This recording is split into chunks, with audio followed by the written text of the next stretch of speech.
नमस्कार दोस्तों, जेबी study point के यूट्यूब चैनल में आपका बहुत बहुत हार्दिक स्वागत और अभिनंदन करता हूं। मैं डॉक्टर देव कुमार, पीएचडी इतिहास एक बार, जीआरएफ 4 बार, नेट पास। तो आज हम UGC NET, assistant professor, SET, PGT की प्रैक्टिस सेट नंबर 383 लेकर हाजिर हैं। हमारा उद्देश्य अब की बार NET, JRF, SET, assistant professor, PGT पार। तो आइए शुरू करते हैं बिना किसी देरी के। ठीक है, तो पहला सवाल आपके सामने हाजिर है।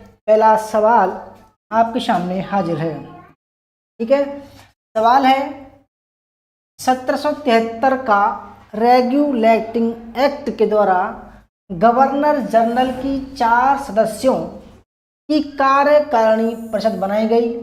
इनमें से कौन सा सदस्य वारेन हेस्टिंग्स का कट्टर समर्थक था? देखो दोस्तों, अगर हम बात करें 1773 के रेगुलेटिंग एक्ट की, तो ये क्यों लाया गया? ठीक है, सबसे पहले हम बात करते हैं उस पर। देखो, जब लॉर्ड क्लाइव ने 1764 में कंपनी को क्या मिला? ठीक है, बंगाल, बिहार, उड़ीसा की क्या मिली? दीवानी मिली। ठीक है, दीवानी मिली। तब इन्होंने या कंपनी के जो कर्मचारी थे, ठीक है, इस समय क्लाइव ने, जो क्लाइव था बंगाल का गवर्नर था। ठीक है, बंगाल का नवाब भी कह सकते हैं, सॉरी, बंगाल का गवर्नर था, बंगाल का गवर्नर। ठीक है, इसने बंगाल में इन तीनों में द्वैध शासन स्थापित कर दिया। ठीक है, यानी कि ये धीरे धीरे जितने भी जीते हुए राज्य थे उन पर, यानी कि जो आप कह सकते हैं जो कंपनी के द्वारा जहाँ दीवानी प्राप्त हुई थी, वहाँ डायरेक्ट शासन ना लेकर, भाई अपने आधिपत्य ना लेकर, इसने नवाब को बने रहने दिया और जो दीवानी अधिकार थे वो अपने हाथ में ले लिए। ठीक है, दीवानी अधिकार अपने हाथ में ले लिए और जो प्रशासनिक अधिकार थे, जो भाई देखरेख थी राज्य की, वो नवाब के पास रहने दिए। इसको बोला गया है द्वैध शासन, ताकि जनता विरोध ना कर दे। तो क्लाइव ने, अब देखो इसका एक नुकसान ये हुआ, 1764 से लेकर 1773 तक कंपनी के जो कर्मचारी थे, देखो कंपनी तो व्यापार कर ही रही थी, परंतु कंपनी के जो कर्मचारी थे उन्होंने अपना निजी व्यापार भी शुरू कर दिया। ठीक है, और कंपनी के जो कर्मचारी थे उनको दस्तक वगैरह मिलती थी, और अब उन्होंने क्या किया, दस्तक को अपने नाम पर लेकर उसी दस्तक को भारतीय थे जिनको दस्तक लेना अनिवार्य था। दस्तक मतलब आप कह सकते हैं व्यापार करने का एक पत्र, जिसके तहत उसको जो है कुछ धन देना पड़ता था नवाब को। अब उस दस्तक का प्रयोग कंपनी के कर्मचारी अपने लिए करते थे, क्योंकि वो टैक्स फ्री था, है ना, उनके लिए टैक्स फ्री था। जो दस्तक मिलता था, दस्तक पत्र, उसके माध्यम से टैक्स फ्री था। अब दस्तक कंपनी कर्मचारी ने अपने लिए लिया और उसको भारतीय व्यापारी को दिया, और जो भी धन था वो उन्होंने अपने लिए ले लिया, यानी कि नवाब को न जाकर दस्तक का धन वो कंपनी के कर्मचारी को गया।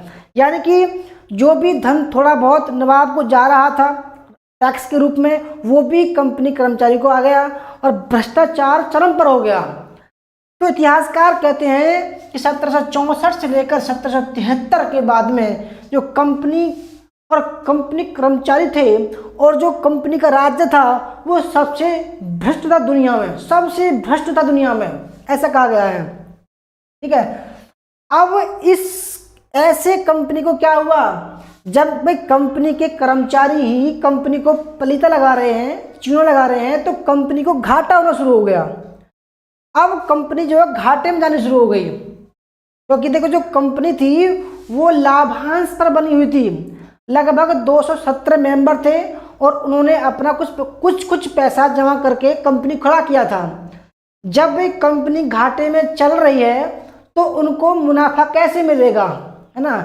तब उन्होंने सरकार से कही कि भाई अब कंपनी को जो है कुछ कीजिए, कुछ धन दीजिए, कंपनी घाटे में चल रही है।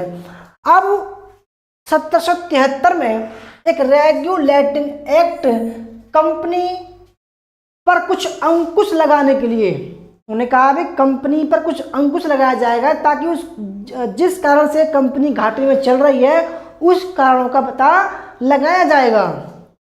ठीक है, उसके तहत 1773 के तहत अब देखो क्या किया गया। बंगाल में सर्वोच्च न्यायालय की स्थापना की गई। सर्वोच्च न्यायालय की स्थापना की, न्यायालय। ठीक है, वारेन हेस्टिंग्स को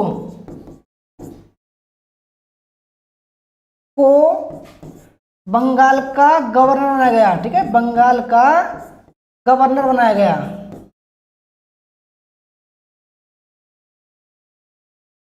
ठीक है, इसके अलावा उड़ीसा मुंबई और मद्रास प्रेसिडेंसी को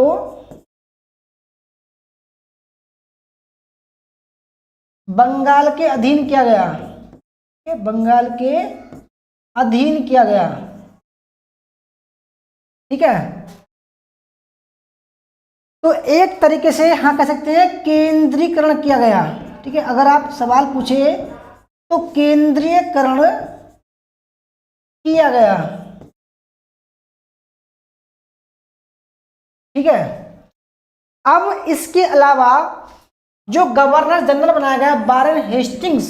ठीक है, तो गवर्नर जनरल वारेन हेस्टिंग्स की 4 सदस्यों की कार्यकारिणी, यानी कि इसके अलावा वारेन हेस्टिंग्स के अलावा 4 सदस्यों की एक कमेटी बनाई गई, परिषद बनाई गई। ठीक है, और कोई अगर विधेयक इनको पास करना होता था तो तीन कोरम था, यानी कि भाई 5 मेंबर हैं, 5 में से 3 ने अगर एक तरफ वोट दे दिया, किसी विधेयक के खिलाफ दे दिया या पक्ष में दे दिया, अगर पक्ष में दे दिया तो पास हो गया, अगर खिलाफ दे दिया वो रद्द हो गया। तो देखो 1773 का रेगुलेटिंग एक्ट के द्वारा गवर्नर जनरल जो वारेन हेस्टिंग्स था कि 4 सदस्यों की कार्यकारिणी परिषद बनाई गई। ठीक है, इनमें से कौन सा सदस्य वारेन हेस्टिंग्स का कट्टर समर्थक था। ठीक है, देखो कुछ तो उदार थे, कुछ विरोधी भी थे, कुछ समर्थक था कि भाई हाँ ये जो कह देगा मैं उस पर मुहर लगा दूंगा। तो देखो एक क्लेवरिंग बनाया गया, जो 4 सदस्य थे उसमें क्लेवरिंग था, मानसन था, फिलिप फ्रांसिस था और रिचर्ड बारवेल था। और देखो जो सर्वोच्च न्यायालय बनाया गया उसका प्रमुख बनाया गया एलिजा एम्पे। क्या बनाया गया? एलिजा एम्पे उसका प्रमुख बनाया गया, एम्पे, याद रखना।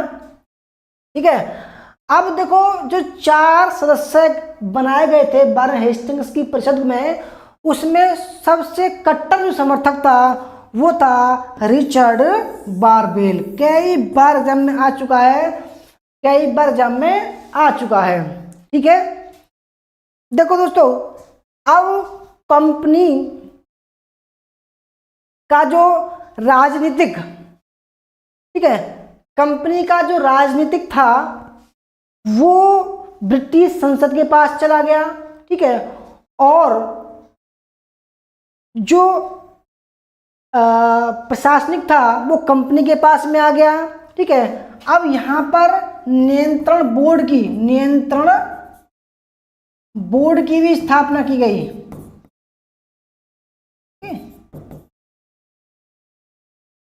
ठीक है, तो देखो जो रिचर्ड बारवेल था वो कट्टर समर्थक था, जबकि जो 3 थे वो समर्थक नहीं थे परंतु वो उदार थे। ठीक है, आगे बढ़ते हैं क्वेश्चन नंबर 2। भारत सचिव से संबंधित निम्नलिखित कथनों पर विचार कीजिए। देखो भारत सचिव का पद कब आया, सबसे पहले वो आपको जानना जरूरी है। देखो 1858, क्योंकि 57 की क्रांति के बाद में ब्रिटिश सरकार ने भारतीय प्रशासन को अपने कब्जे में कर लिया। ठीक है, और उस पर एक ऐसे आदमी की नियुक्ति की जिसको वो लगाया है भारत सचिव।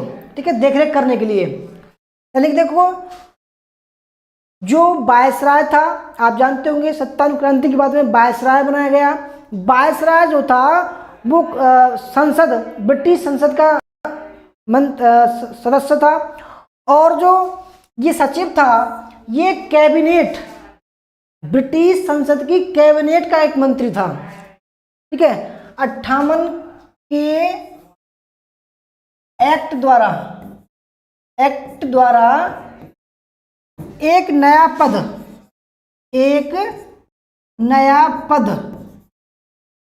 भारत सचिव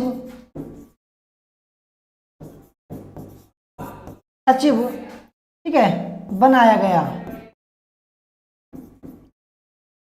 प्रथम कौन था? स्टैनले। ठीक है, प्रथम था लॉर्ड स्टैनले।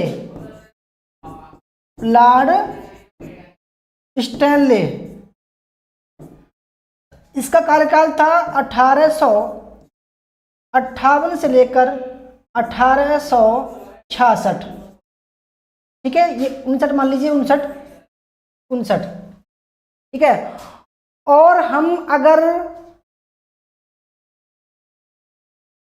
चार्ल्स वुड की बात करें तो चार्ल्स वुड थे 1866 से लेकर 1866 में, क्योंकि कार्यवाहक थे ये। ठीक है,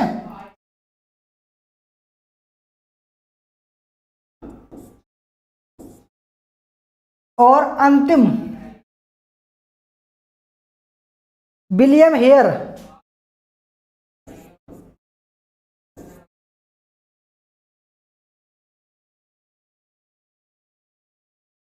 अंतिम था विलियम हेयर। ठीक है, तो देखो भारत सचिव से संबंधित निम्न कथनों पर विचार कीजिए। तो देखो इसमें प्रथम भारतीय सचिव लॉर्ड एडवर्ड हेनरी स्टैनले थे। बिल्कुल ठीक है, मैंने आपको बताया स्टैनले था। ठीक है, और ये भारतीय जो वायसराय था उसके कार्यकाल, जो उसका कार्य था उसकी देखरेख करने के लिए। ठीक है, इसका जो कार्य था वो कार्य भारत,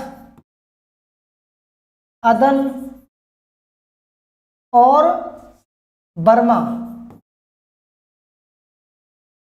की देखरेख करने के लिए,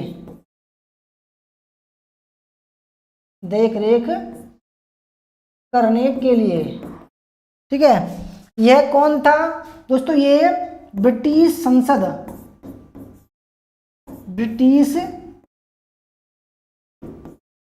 संसद का कैबिनेट मंत्री था। कैबिनेट मंत्री। ठीक है, तो इसमें देखो, इसमें पहला ठीक है, प्रथम भारत से लॉर्ड हेनरी स्टैनले था, और चार्ल्स वुड। ठीक है, आप जानते होंगे चार्ल्स वुड डिस्पैच के अध्यक्ष थे, जो एक विधेयक आया था उसके अध्यक्ष थे, परंतु प्रथम सचिव नहीं थे वो।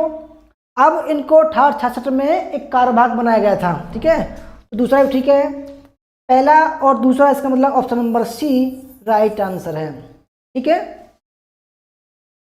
आगे बढ़ते हैं। क्वेश्चन नंबर 3, 1861 के अधिनियम के द्वारा वायसराय की कार्यकारिणी परिषद का विस्तार करते हुए अब इसमें एक कार्यकारी परिषद जोड़ी गई।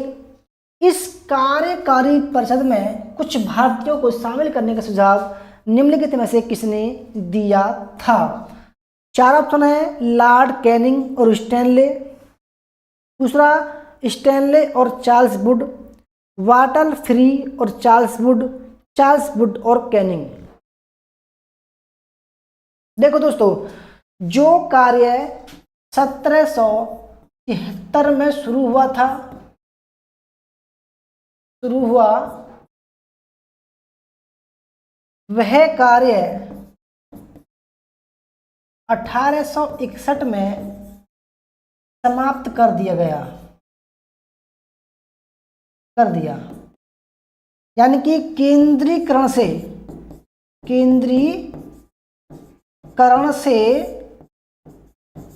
विकेंद्रीकरण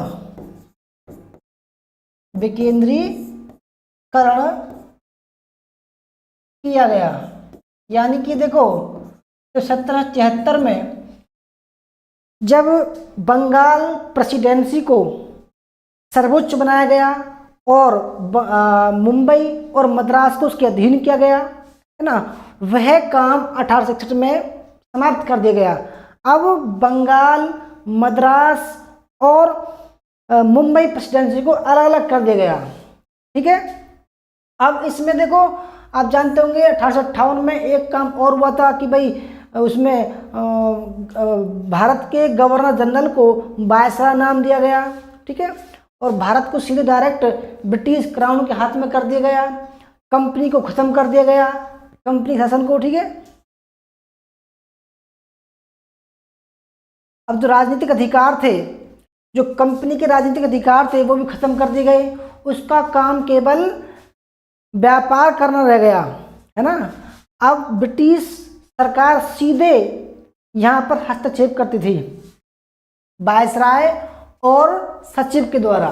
ठीक है, तो देखो, अब जो 4 सदस्य गवर्नर जनरल की 1773 में बनाई थी कमेटी, अब उसमें क्या हुआ, उसका नाम वायसराय पड़ गया, वायसराय की कार्यकारी परिषद। देखो, 1773 में गवर्नर जनरल की कार्यकारी परिषद बनाई गई, इसमें 4 सदस्य थे। अब 1858 में वायसराय बनाया गया, उसके लिए कार्यकारी परिषद भी बनाई गई। तो कार्यकारी परिषद का विस्तार करते हुए, यानी कि उसमें 6 सदस्य थे, उसके विस्तार करने के लिए एक कार्यकारी परिषद जोड़ी गई। यानी कि कार्यकारिणी परिषद में कार्यकारी परिषद जोड़ी गई। कार्यकारी परिषद में कुछ सदस्यों और भारतीयों को शामिल करने का सुझाव निम्नलिखित में से किसने दिया था? ठीक है, ये सवाल है। देखो, सही आंसर है ऑप्शन नंबर सी, वाटल फ्री और चार्ल्स वुड ने। ठीक है, चार्ल्स वुड ने ये सुझाव दिया था कि भाई अब जो है हम ऐसी कंडीशन में खड़े हैं जहां भारतीयों को थोड़ा सा प्रशासन में भाग लेने का अधिकार दिया जाना चाहिए। ठीक है, भारतीय। और देखो, इसमें क्या किया गया, 3 विधानसभाएं बनाई गई इसी विधेयक, इसी एक्ट में 3 विधानसभाएं। और देखो, इसको बोला गया है भारत शासन अधिनियम 1861। विधान सभाएं बनाई गई, सभाएं कौन कौन सी दोस्तों? इसमें इसे 3 विधानसभा बनाई गई। उत्तर प्रदेश मान सकते हैं इसमें एक संयुक्त प्रांत। ठीक है, और चलो जो भी है 3% बनेगी। ठीक है, इसके अलावा सरकारी विभाग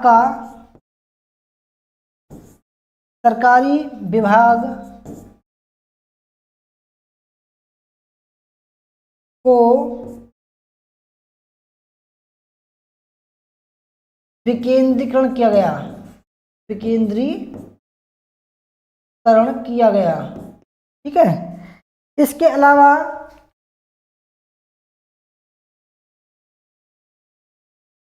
प्रशासनिक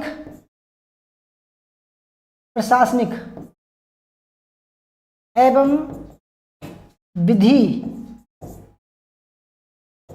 ढांचे का निर्माण किया गया।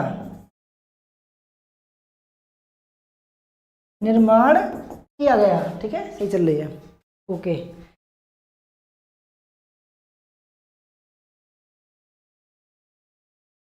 अब एक और था जो वायसराय था। वायसराय को एक अधिकार और दिया गया कि जो विधान परिषद हैं उनको उनके नियम बनाने का भी अधिकार दिया गया। ठीक है, नियम बनाने का भी अधिकार दिया गया था। ठीक है, तो ऑप्शन में इसका सी राइट आंसर है। चार्ल्स वुड और वाटर फ्री ने कहा कि इसमें भारतीयों को भी शामिल किया जाना चाहिए। क्वेश्चन नंबर 4, अरब लेखकों के अनुसार, यानी कि जो अरबी लेखक थे, ठीक है, के अनुसार किस वंश के महिलाओं को के लिए यह कहा है कि इस वंश की महिला पर्दा नहीं करती थी। ठीक है, आपके सामने 4 ऑप्शन है। चोल राज्य, राष्ट्रकूट राज्य, चोल, चेर या पल्लव। तो फ्रेंड सही आंसर है राष्ट्रकूट। ठीक है, अगर राष्ट्रकूट वंश की बात करें, राष्ट्रकूट वंश, यह देखो, यह भारत, इसका जो स्थान वह महाराष्ट्र में था। महाराष्ट्र में मुख्य रूप से। स्थापना किसने की? इसकी स्थापना दंती दुर्ग ने की।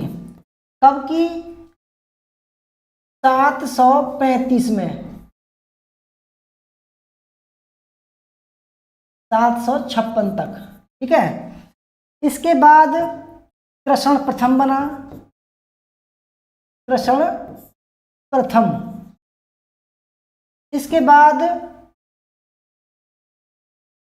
इसके बाद बना गोविंद द्वितीय, इंद्र द्वितीय, नहीं ध्रुव। ठीक है, गोविंद थर्ड। और देखो अंतिम जो था, वो था 982 में। ठीक है, उसका नाम था इंद्र 4। क्या नाम था उसका? इंद्र चतुर्थ।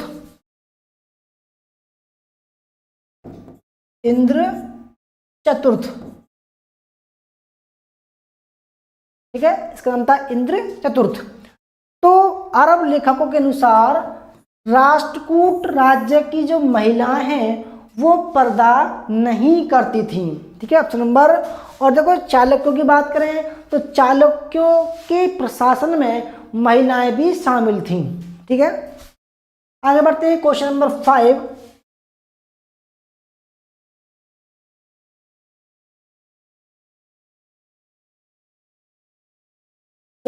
5, अशोक के संदर्भ में गलत का चयन कीजिए। ठीक है, अशोक के संदर्भ में गलत का चयन कीजिए। बढ़िया सवाल, एकदम बेहतरीन सवाल है।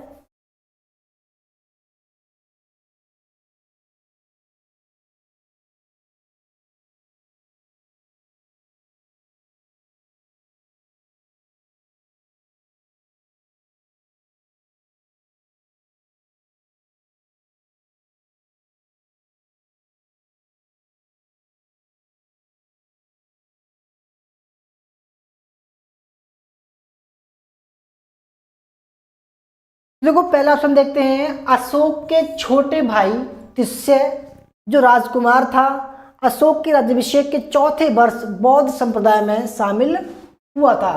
ये ठीक है, गलत नहीं है। ठीक है, यानी कि इसका छोटा भाई था तिस्य। ठीक है, क्योंकि कहते हैं इन्होंने अपने 99 भाइयों की हत्या कर दी। बिंदुसार कहते हैं बिंदुसार की हत्या करके बना था, ठीक है। और इसके राज्य की बात करें, राज्य समय की बात करें, ठीक है, समय की बात करें तो देखो 273 मानते हैं, परंतु इसने शासन जो ग्रहण किया, क्योंकि बिंदुसार की मृत्यु 273 ईसा पूर्व में हुई थी, अब इसने 269 बीसी में शासन पर बैठा और 232 बीसी तक इसने राज किया, ठीक है।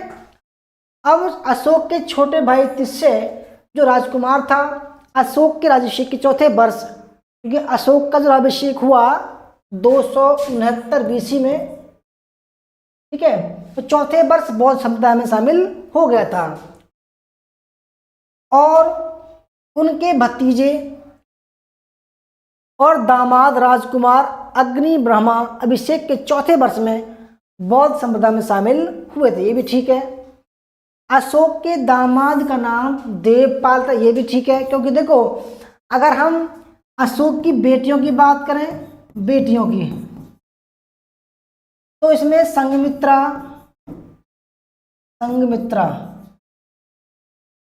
ठीक है, संघमित्रा, और इसके अलावा चारुमती, नहीं चारुमती तो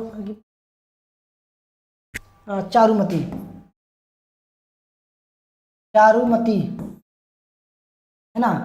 चारुमती के बाद में ये दोनों दो बेटियां थी। बेटों की बात करें, बेटों की, तो महेंद्र था, ठीक है, महेंद्र, तीबर, और तीबर के बाद में एक था कुणाल। ये 3 बेटे थे प्रमुख रूप से, जिनके नाम हमें मिलते हैं, ठीक है। 5 रानियां थीं। अशोक का प्रथम विवाह देवी नाम की कन्या से हुआ था, बिल्कुल ठीक है, ठीक है।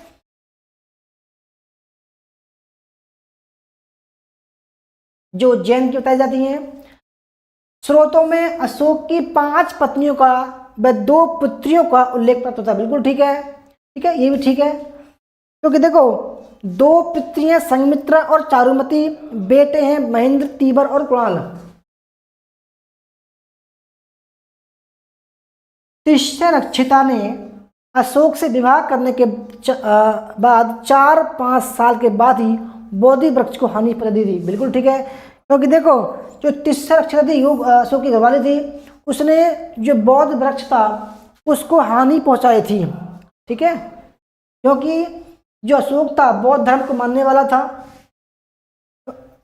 ये भी ठीक है। परंपराओं के अनुसार अशोक ने करीब 100 औरतों से विवाह किया, जिसके पीछे उसकी धर्म की नीति थी। दोस्तों ये गलत है। देखो अभिलेखों में 5 रानियां हैं,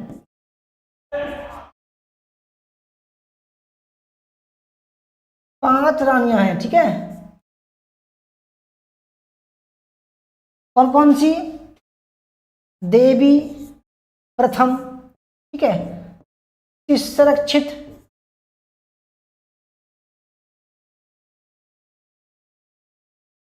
कारुबाकी, इसका बेटा था तीबर, ठीक है। कारुबाकी के बाद में पद्मावती,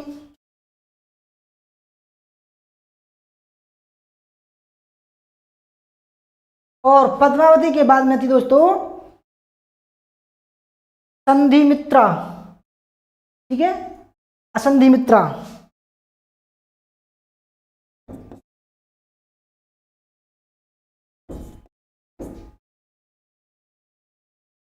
तो फ्रेंड्स देखो ऑप्शन नंबर इसमें जी गलत है और बाकी सब ठीक है, ठीक है। आगे बढ़ते हैं, क्वेश्चन नंबर 6। राजा महेंद्र प्रताप सिंह ने भारत की पहली निर्वासित सरकार 1 दिसंबर 1915 में काबुल अफगानिस्तान में स्थापित की। इस सरकार में प्रधानमंत्री कौन थे? देखो दोस्तों कहते हैं कि भारत की निर्वासित अस्थायी सरकार बनाई इन्होंने, तो प्रधानमंत्री कौन थे? तो देखो प्रधानमंत्री थे तो राष्ट्रपति, राष्ट्रपति थे आप पहले, ठीक है, आप कमेंट कीजिए, पहले गैस कीजिए कौन सा हो सकता है।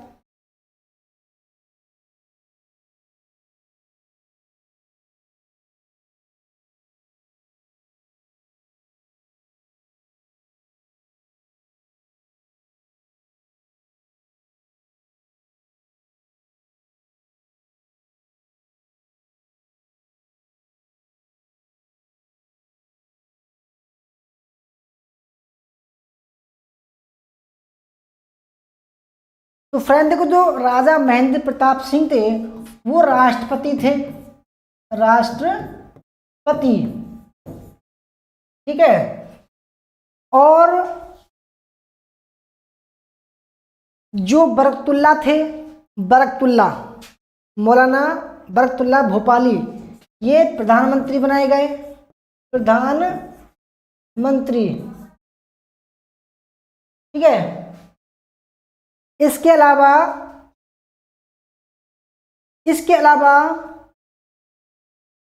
जो देवबंदी मुल्लाबी उबैदुल्ला सिंधी थे, इनको बनाया गया गृह मंत्री, गृह मंत्री, ठीक है। इसके बाद मौलाना बशीर, इनको बनाया गया युद्ध मंत्री,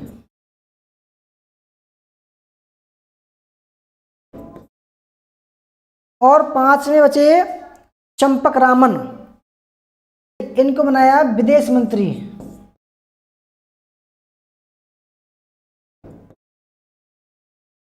ठीक है।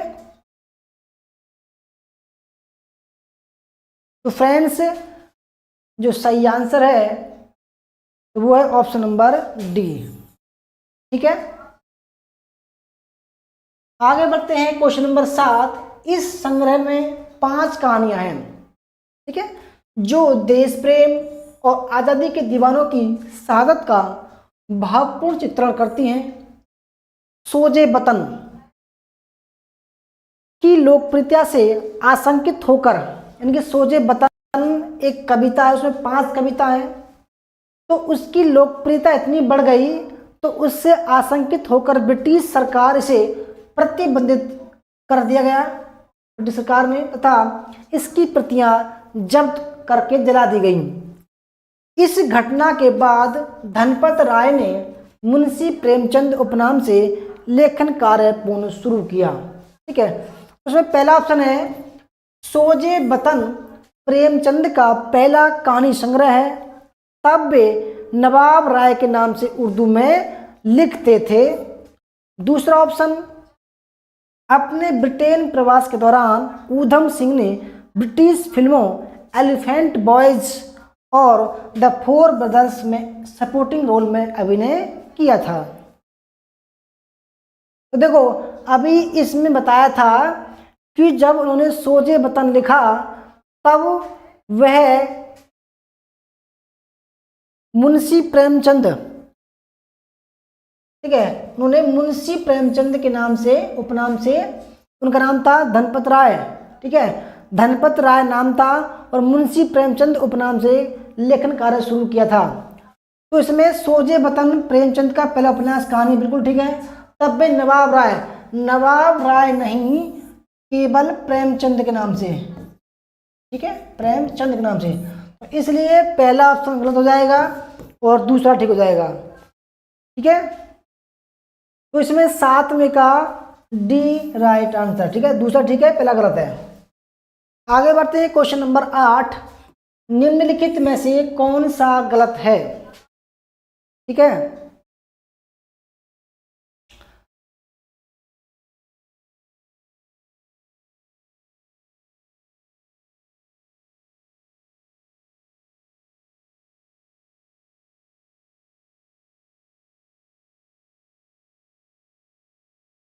बहुत ही बढ़िया सवाल है, कल परसों बताया था मैंने आपको।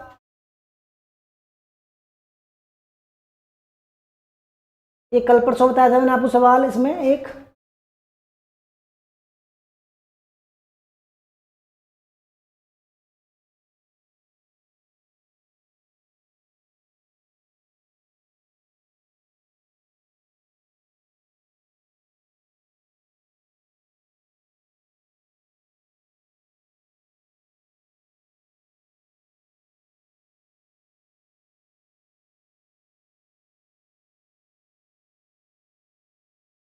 तो फ्रेंड देखो पहला ऑप्शन देखते हैं, तुर्की वालों के लिए ये कहा था मुस्तफा कमाल पासा ने, बिल्कुल ठीक है।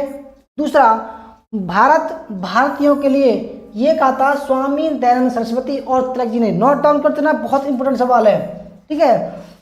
एशिया वालों के लिए ये कहा था रास बिहारी बोस ने, ठीक है, रास बिहारी बोस ने। और कहां पर कहा था दोस्तों? जापान में कहा था, चीन में नहीं, जापान में कहा था, ठीक है। इटली वालों के लिए मैजिनी ने कहा था। तो भाई जो गलत है वो ऑप्शन नंबर सी गलत है, क्योंकि एशिया वालों के लिए रास बिहारी बोस जापान, ठीक है। क्वेश्चन नंबर 9, द्वितीय बौद्ध संगति के संबंध में निम्न में से कौन सा कथन सत्य है? ठीक है, देखो बौद्ध संगतियां,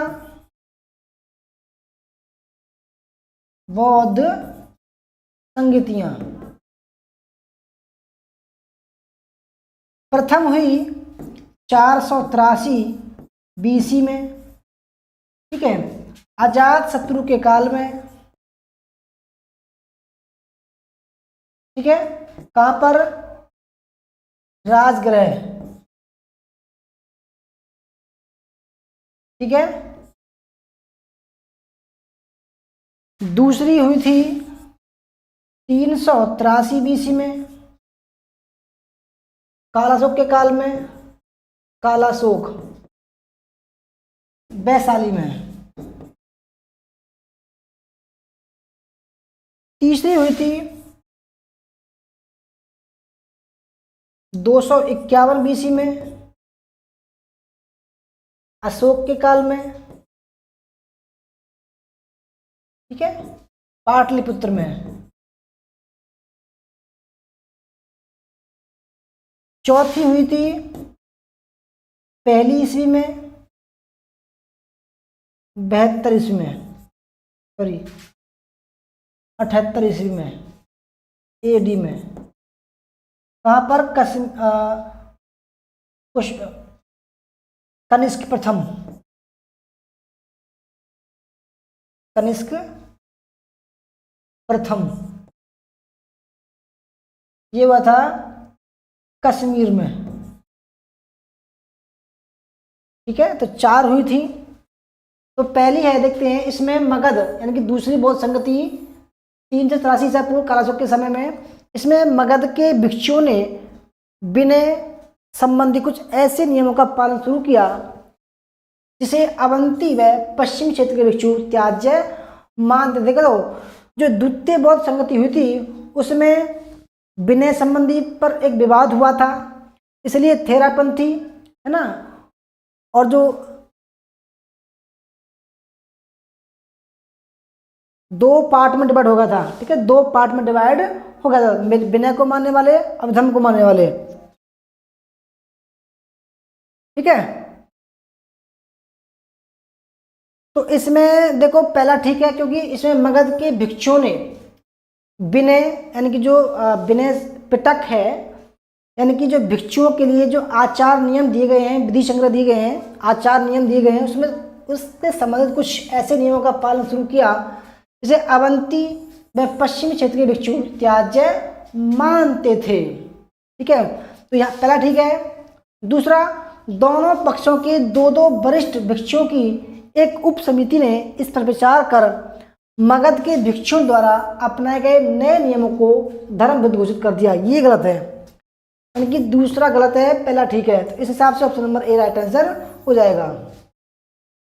थेरवाद और स्थाविरवाद, यानी कि इस समय बौद्ध संगति दूसरी में बौद्ध धर्म स्थाविर और थेरवाद में डिवाइड हो गया, ठीक है, और यही चल के बाद में महायान और हीनयान में हो गया। क्वेश्चन नंबर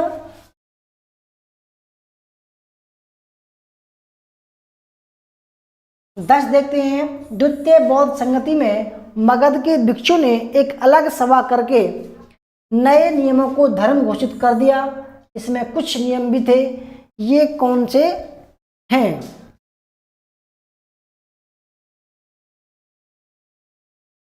देखो पहला ऑप्शन जो है इसमें इसलिए गलत था कि दोनों पक्षों के नहीं थे, केवल मगध के थे। ठीक है, मगध के भिक्षु द्वारा। ठीक है, तो द्वितीय बौद्ध संगति में मगध के भिक्षुओं ने एक अलग सभा की और नए नियमों को धर्म घोषित कर दिया। इसमें कुछ नियम भी थे।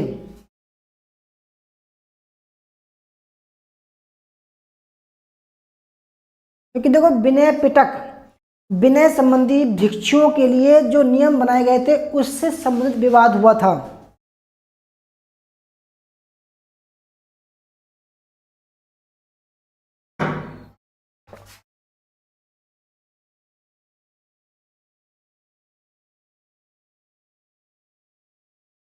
तो फ्रेंड देखो, उन्होंने कहा कि देखिए ये ठीक है, जैसे कि नमक संग्रह करना बिल्कुल ठीक है। ठीक है, दूसरा दोपहर के बाद भोजन करना, क्योंकि देखो जो स्थविर थे यानी कि जो महायान थे वो इनको मानते थे। और ताड़ी पीना, ताड़ी मतलब नशा करना हल्का सा, सोने चांदी का दान लेना। ठीक है, गद्देदार बिस्तर का प्रयोग। देखो जब गौतम बुद्ध थे उन्होंने कहा कि भाई दोपहर के बाद भोजन नहीं करना, नशा नहीं करना, किसी का दान नहीं लेना। ठीक है, और बिस्तर पर, अच्छे बिस्तर पर नहीं सोना, जैसे मिल जाए ऐसे मिल जाए। ठीक है, तो ये सभी जो है उन्होंने कह दिया कि ये ठीक है, हम इनको मानेंगे। तो ऑप्शन नंबर इसका डी राइट आंसर हो जाएगा। आगे बढ़ते हैं, क्वेश्चन नंबर 11। महायान के ग्रंथ संस्कृत में है, इसके प्रमुख ग्रंथ निम्न में से कौन कौन से हैं?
तो देखो दोस्तों, महायान के ग्रंथ, देखो महायान जो संप्रदाय बना था वो 78 ईस्वी में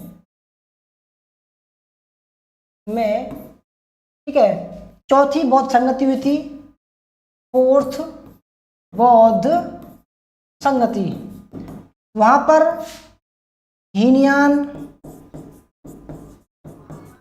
और महायान संप्रदायों में बट गए थे। जब महायान संप्रदाय हुआ तो वहां पर कुछ ग्रंथ लिखे गए। ठीक है, उनको ताम्र पत्रों में रखा गया। ठीक है, तो महायान संप्रदाय में जब चौथी बौद्ध संगति में जब महायान संप्रदाय का उदय हुआ तब वहां पर अष्ट सहस्त्रिका, प्रज्ञा परमिता, ललित विस्तार और विशुद्धु मग।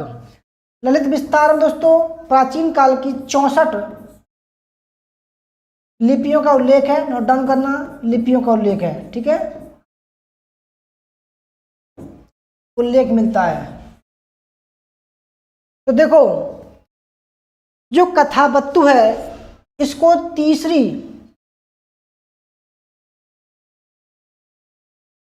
बीसी में, ईसा पूर्व में मोगलीपुत्र तिस्स ने लिखा था, मोगलीपुत्र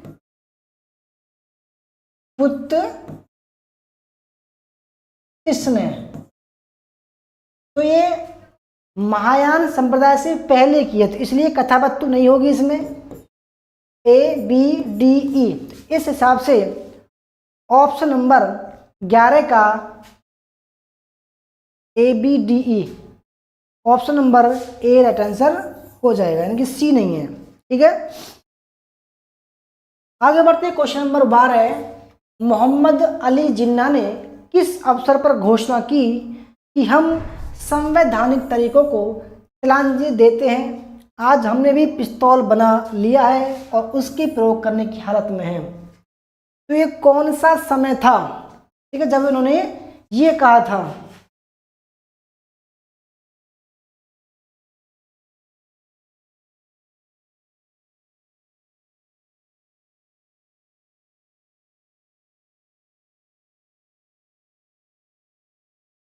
तो फ्रेंड्स तब ये कहा था 1946 में, ठीक है, जब कैबिनेट मिशन आया था तब उसने कहा कि भाई ठीक है तुम संवैधानिक एक सभा का निर्माण करो, ठीक है।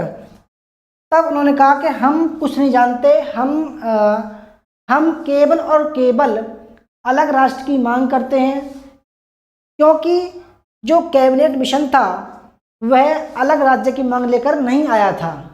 उसने कहा कि तुम सब मिलकर डोमिनियन स्टेट में रहना, और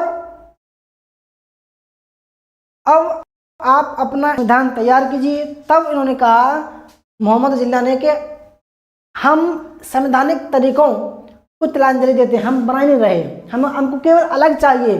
तो इसलिए उन्होंने डायरेक्ट एक्शन ले लिया कि भाई अब हमें अलग पाकिस्तान के निर्माण के अलावा कुछ भी मंजूर नहीं है, ठीक है। तो तब उन्होंने ये कहा था। क्वेश्चन नंबर 13 निम्नलिखित खगोलविदों को सही कालानुक्रम में रखिए, ठीक है।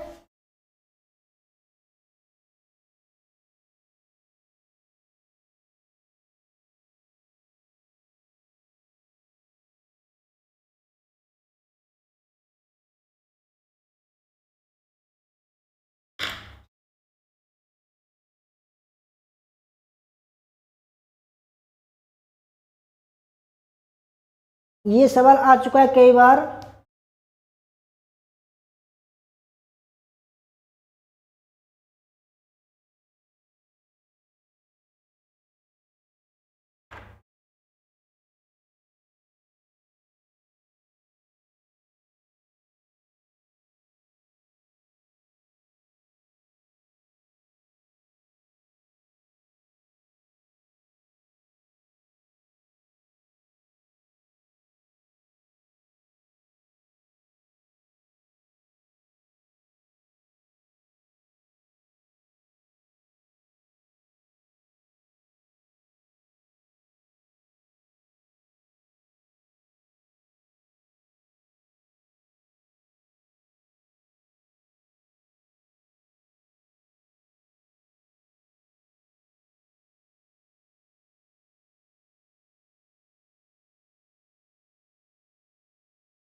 तो फ्रेंड्स देखो, इसमें देखो सबसे प्राचीन जो है वो लगध है, लगध, ठीक है, उनके मतलब निघंटु आते हैं। तो ये 500 BC का इनका समय है।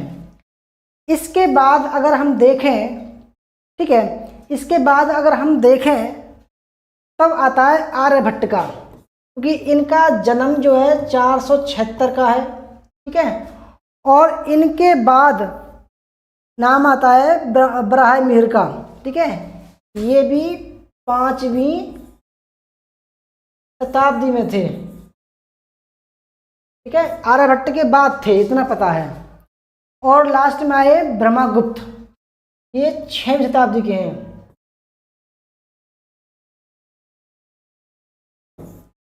ठीक है। तो इस हिसाब से सी, ए, डी और B, option number C right answer हो जाएगा। देखो नोट डाउन करना काफी इंपोर्टेंट है ये। आगे बढ़ते हैं, क्वेश्चन नंबर 14 है, निम्न में से कौन सा युग्म सही सुमेलित है?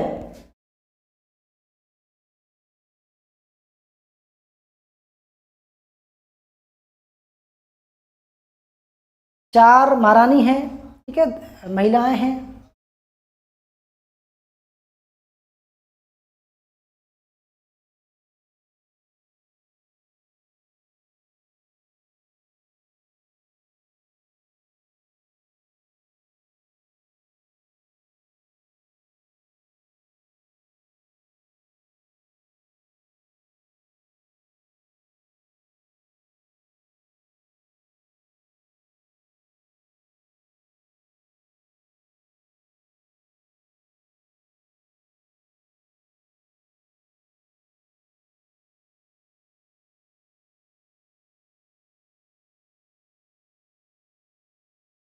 तो फ्रेंड देखो कुबेर नागा, जो कुबेर नागा हैं उनका विवाह हुआ था चंद्रगुप्त सेकंड से, चंद्रगुप्त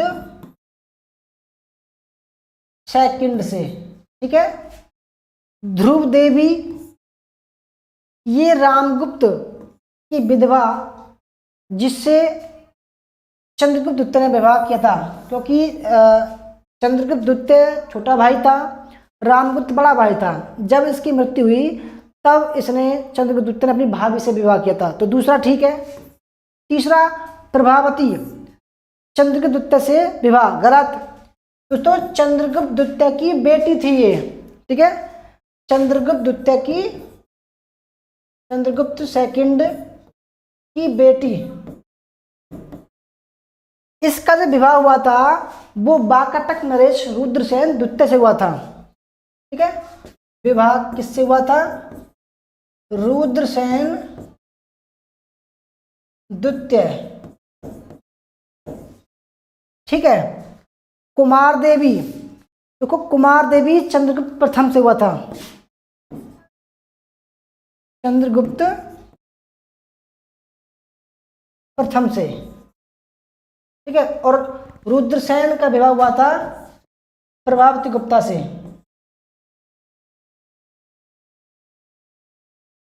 गुप्ता से, ठीक है। तो जो सही है वो ऑप्शन नंबर फर्स्ट है, बाकी सब गलत हैं। हमारा लास्ट सवाल है क्वेश्चन नंबर 15, अंग्रेजों की बंगाल में पैठ के विषय में निम्नलिखित कथनों में से कौन सा सही है? इनकी पैठ मतलब होता है कि उन्होंने विस्तार किया, अपना साम्राज्य स्थापित किया, है ना, पैठ।